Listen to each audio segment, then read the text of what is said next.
Good morning, welcome back to my channel. কেমন আছো তোমরা সবাই? আশা করছি সবাই খুব ভালো আছো। তো এটা নতুন ব্লগে তোমাদের ওয়েলকাম।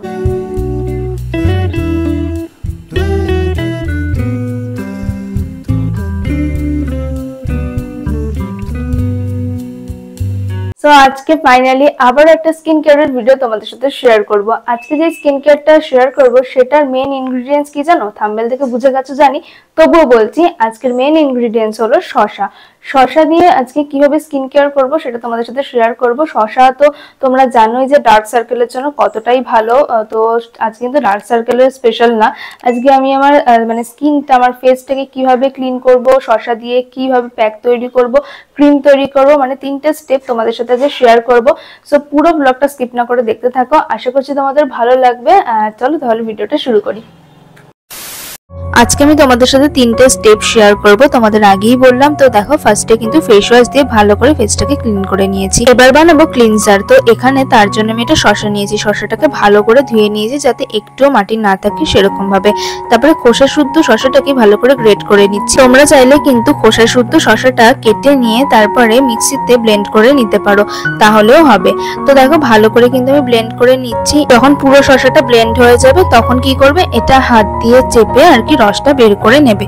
তো দেখো, আমি ঠিক যেভাবে করছি তো তোমরাও ঠিক সেইভাবেই করবে। আর তারপরে ছেঁকনি দিয়ে ছেঁকে নিয়ে পুরো পিওর রসটা কিন্তু বের করে নেবে শসা থেকে। দেখো, আমিও কিন্তু পুরো ছেঁকনি দিয়ে ছেঁকে পিওর রসটা বের করে নিয়েছি। এবার আমি দুধ নেব, কারণ ক্লিনজার যেহেতু বানাচ্ছি তো দুধ তো লাগবেই।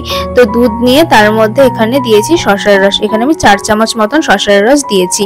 এবার ভালো করে দুটোকে মিক্সড করব আর তারপর একটা কটন প্যাডের সাহায্যে আমার পুরো ফেসে এই ক্লিনজারটা অ্যাপ্লাই করব। তোমাদের কাছে যদি এরকম কটন প্যাড না থাকে তো তোমরা চাইলে তুলো দিয়েও কিন্তু ইউজ করতে পারো, তাহলেও হবে। তাহলে চলো এবার বলি যে যেই উপকরণগুলো আমি ইউজ করেছি সেগুলোর কি কি উপকারিতা রয়েছে। দুধের উপকারিতা তোমাদের সাথে প্রথমে শেয়ার করব। দুধ দিয়ে ত্বক পরিষ্কার করা হলে কিন্তু ময়শ্চারাইজারের কাজ করে এবং উজ্জ্বলতা বাড়ায়, সাথে ব্রণর সমস্যা কমাতে সাহায্য করে দুধ। এবার ইউজ করেছি শসা। শসার কিন্তু ভীষণই ভালো উপকারিতা রয়েছে।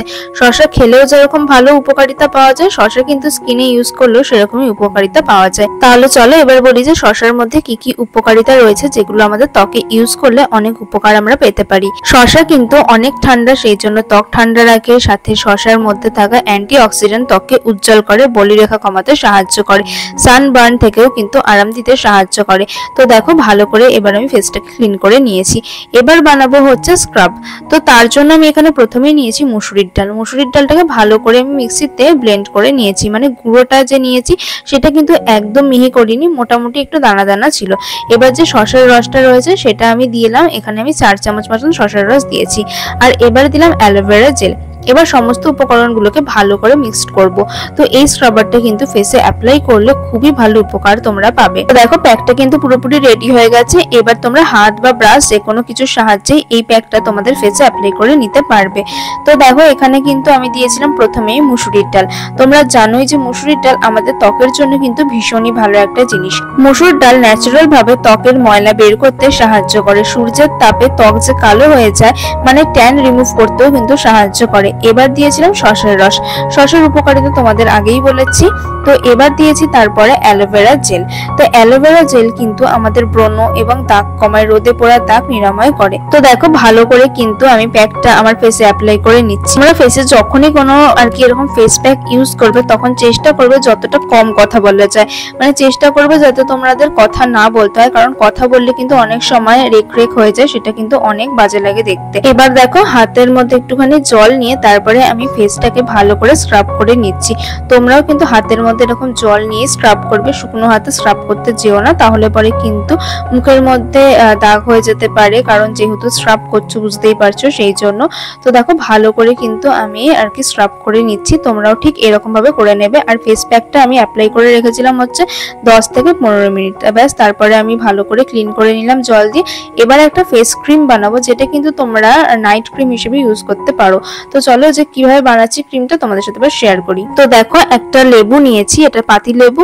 তো পাতি লেবুটাকে ভালো করে জল দিয়ে ধুয়ে নিয়ে তারপরে এরকম করে গ্রেট করে নিচ্ছি। লেবুর সাদা অংশটা কিন্তু নেবে না, শুধুমাত্র সবুজ অংশটাই নেবে। আমি যে লেবুটা ইউজ করছি এটা একটু হলুদ হলুদ হয়ে গেছিল, তোমরা চেষ্টা করবে একদম সবুজ লেবু নেওয়ার।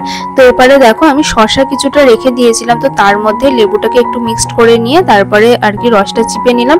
তারপরে দুটোকে আর কি ভালো করে মিক্সড করে নিয়েছি, তারপরে ছেঁকনি দিয়ে ছেঁকে নিয়েছি। এবার দেখো এখানে নিয়েছি আমি চালের গুঁড়ো। চালের গুঁড়ো আমি এখানে 2 চামচ মতন নিয়েছি। আর তারপরে ওই যে শসা আর লেবুর রসটা যে দেখলে ওটা এর মধ্যে দিয়ে দিলাম। এবার এই যে এই উপকরণ দুটোকে ভালো করে মিক্সড করতে হবে কিন্তু মানে গ্যাসের মধ্যে, মানে এটাকে একটু জ্বালাতে হবে। তো দেখো আমি কি করেছি, লো ফ্লেমে রেখে কিন্তু পুরোটা আর কি জ্বালিয়ে নিয়েছি। তোমাদের যদি মনে হয় জল দিতে হবে তাহলে তোমরা একটু জলও দিতে পারো, আমিও কিন্তু এখানে জল দিয়েছিলাম। তো তারপরে আমি এখানে 2টো ভিটামিন ই ক্যাপসুল দিয়েছি আর দিয়েছি গ্লিসারিন। ব্যাস তারপরে সমস্ত উপকরণগুলোকে ভালো করে মিক্সড করে ক্রিমটা বানিয়ে নিলাম।